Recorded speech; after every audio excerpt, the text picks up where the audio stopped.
ഈ വേദം എങ്ങനെയാണ് ജപിക്കേണ്ടത് എന്ന് മനസ്സിലാക്കുന്നതിന് മുന്നേ എങ്ങനെയൊക്കെ ജപിച്ചുകൂടാ എന്ന് മനസ്സിലാക്കിയിരിക്കണം.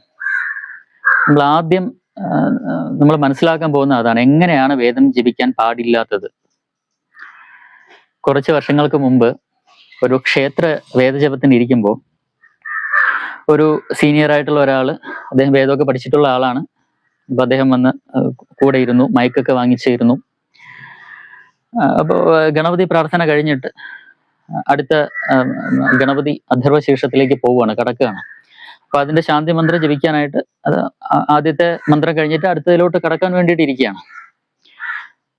ഭദ്രം കർണേവിയാണ് തുടങ്ങുന്നത്. അപ്പോ ഇദ്ദേഹം ഇരുന്നിട്ട് ഭദ്രം കർണേവി, അടുത്തിരുന്ന ആൾക്കാർക്ക് അയ്യോ പേടിച്ചു പോയി. ഇപ്പൊ ഹെഡ്ഫോൺ യൂസ് ചെയ്ത് കേൾക്കുന്ന ആരെങ്കിലും ഉണ്ടെങ്കിൽ ഇത് കേട്ടപ്പോൾ ഉടനെ പേടിച്ചിട്ടുണ്ടാവും. അപ്പോൾ അടുത്തിരിക്കുന്ന ആൾക്കാരെ പേടിപ്പിക്കുന്ന രീതിയിൽ, അമ്മാതിരിയുള്ള രീതിയിലൊന്നും ഒരു കാരണവശാലും വേദം ജപിക്കരുത്. ചിലര് വേദം ജപിക്കുമ്പോൾ ഇങ്ങനെ ഒരു നാടും, ഓം ഗണാനാ ഗണപതി, അവസാനം അതിൽ ഇന്റോണേഷനും കാണില്ല, പിച്ചും കറക്റ്റ് ആയിരിക്കില്ല, തെറ്റുകയും കൂടെ ചെയ്യും.